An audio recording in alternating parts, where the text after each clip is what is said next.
Welcome back to Shem's Universe. So today, guys, we're going to discuss soul urge number 9 with the Pythagorean numerology.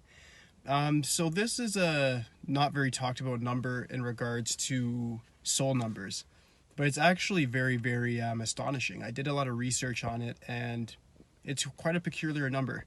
When I studied it, I realized that this number is the only soul urge number that actually, when it's in the soul urge position, overcomes your personality. Meaning, like, instead of your life path or expression number usually making up your personality, this soul urge number will actually take over. Unless you have something like a master number as one of those, then they may balance it out a little bit. But yeah, this is the number of completion. This is the number that is, of course, like completing your cycle of reincarnation. So if you have this soul urge number, it's very popularly believed in Western numerology that you may be done your time here on Earth or just in this physical realm, and that you may be going back to the realm of the formless, which is the spiritual. So this is a really huge opportunity. If you're watching this video and you're a soul urge number 9, pat yourself on the back. You're not a young soul, you're an old soul. You've been here before, and this is just your time to actually really complete and get done your purpose once and for all. All right, so let's just do a little recap. So with the soul number, just so we review it, you just calculate that by adding up your first, middle, and last name. You just get the vowels from those, and then you get your soul urge number from there. All right, guys. And then after that point, you can have a karmic debt number for your soul urge. You can also have a master number. You wouldn't simplify either of those. So you can have a 13 over 4, 14 over 5, 16 over 7, and then 19 over 1 as a karmic debt. And that would play a major role as a soul urge number. And then also the master numbers, of course, we know 11, 22, and 33.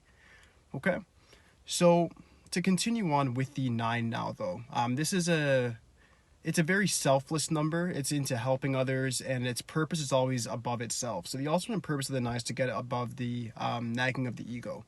So with all the other numbers, like the 8 numbers before, they all deal with a certain level of ego, and they get to higher and higher vibrations. And 9 is considered the highest vibration singular digit number. So it's very important number. And if you have it in the soul urge position, just realize that you're here to do something for humanity. It's a humanitarian number. It's represented by Mars, and it's really there to benefit others. It doesn't mean you're not going to benefit yourself, but once you're done benefiting yourself, you're actually going to go on and help other people and really play a major role, maybe even worldwide, in making certain things like social or political reform, maybe educational reform. It could be anything here. The opportunities for that are infinite.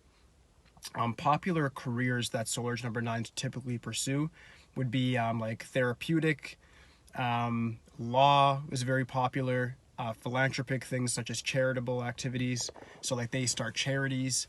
But I don't really want to set you in stone on like a certain career when you have the soul urge number of 9, because the opportunities for the 9 are kind of infinite, in the sense that you could be a soul urge number 9 and play basketball, but the way in which you're doing it gets you to your spiritual self, meaning it gets you to a point where it's not really about how you play basketball, it's about really what you're doing, what it symbolizes. Maybe you overcame something, maybe your story is going to inspire a lot of people, maybe you had to work through a lot of failures. So that's the thing, and that's what the 9 is really there, is it's kind of to help other people. And you may have noticed also, if you're a soul urge number 9, that people may come to you naturally like for help. Just in general, like if you're in a store just standing around, you may find that people just look at you and say, hey, can you help me? If they assume that you'd work there, you're assumed to have a lot of authority, in other words. So it's a really powerful energy to have, but deep down, your craving is to actually do something for humanity, just so you're aware. The other side to this is that the 9 is also a war number, surprisingly. So it's a humanitarian, but remember, it's Mars, and Mars is known for like martial arts. That's where the core of martial arts is actually from, Mars. And it's also known for like war, different type of tactical strategies, stuff like that. So people with number 9 also tend to be really good with weapons. I read up on that, and I found that really quite interesting. But the thing about it is this, guys. If you're not in touch with your spiritual self, that aspect of the 9 may come out, where you may have anger issues, because Mars is a fiery planet, so a lot of like hothead. So you just gotta really interpret your spiritual self, and don't try to use your mind to interpret it, more so just kind of feel it. You can watch my videos and read up on the 9 all you want, but deep at the end of it, you have to really go into the core of yourself and really feel it. Maybe meditate, maybe spend some time in nature and get in touch with what that purpose of yours may be. Because I can't really tell you what your purpose is. I can just give recommendations based on what your number would attract. Your number attracts humanitarianism, so anything to do with helping other people, anything to do with getting rid of the ego and bringing people to the, not really a spiritual awakening. That's more the job of the 7 and sometimes the 8. But this is more of like an ideological awakening. You guys are the people that will make different ideologies come to life, write different narratives, write the way our policies are made for in government. That's where the 9 comes in to impose that sort of justice.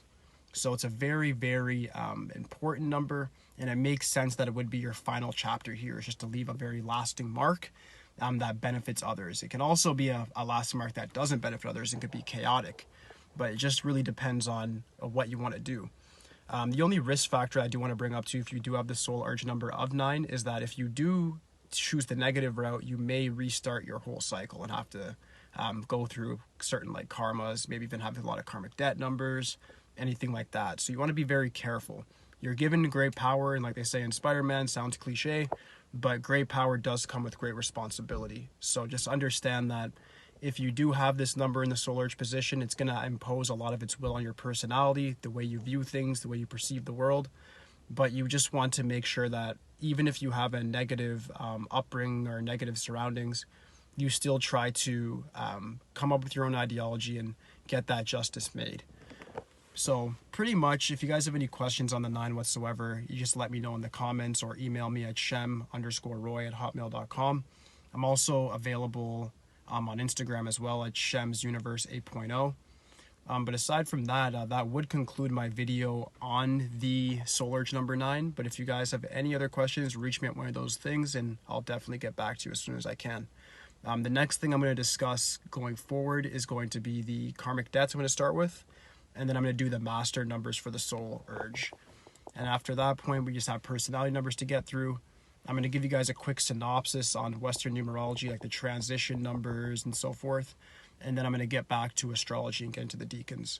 So it's a really, really busy next couple months. Going into the new year, it's just going to be chapter after chapter we're going to get through. All right, guys. So thank you guys so much for watching once again. Please, guys, like, subscribe, holla at me. That's it, guys. Thank you.